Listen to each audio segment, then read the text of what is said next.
ദൈവനാമം മഹത്വപ്പെടുമാറാകട്ടെ. ഇന്ന് അനേകർ കർത്താവിൻ്റെ സന്നിധിയിലേക്ക് ചെല്ലുവാൻ മടിക്കുന്നതിൻ്റെ ഒരു കാരണം ഞാനൊരു പാപിയാണ് എന്നുള്ള ചിന്തയാണ്.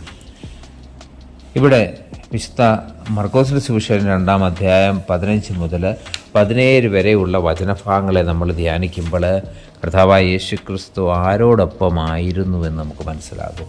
കർത്താവായ യേശുക്രിസ്തുവിന് ആരെയാണ് ആവശ്യമെന്നും ഇതിലൂടെ നമുക്ക് കാണുവാനായിട്ട് സാധിക്കും.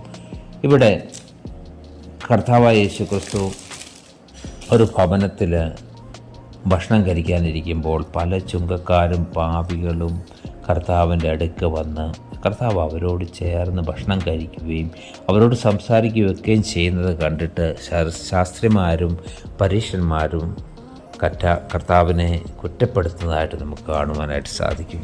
ഇവിടെ കർത്താവ് പറയുന്ന ഒരു കാര്യമാണ് നമ്മൾ ഓരോരുത്തരും ശ്രദ്ധ വെച്ച് ധ്യാനിക്കേണ്ടത്. യേശു അത് കേട്ടിട്ട് അവരോട്, ദീനക്കാർക്കല്ലാതെ സൗഖ്യമുള്ളവർക്ക് വൈദ്യനെ കൊണ്ട് ആവശ്യമില്ല, ഞാൻ നീതിമാന്മാരെയല്ല പാപികളെ അത്രേ വിളിപ്പാൻ വന്നതെന്ന് പറഞ്ഞു. ഇന്ന് ആരെങ്കിലും നിരാശയോടും ഭയത്തോടും ആകുലതയോടും ഞാനൊരു പാപിയാണ്, എനിക്ക് ഒന്നും സാധിക്കത്തില്ല എന്ന് പറഞ്ഞ് നിരാശപ്പെട്ടിരിക്കുന്നുവെങ്കിൽ കർത്താവായ യേശുക്രിസ്തുവിന് നിന്നെക്കൊണ്ട് ആവശ്യമുണ്ട്.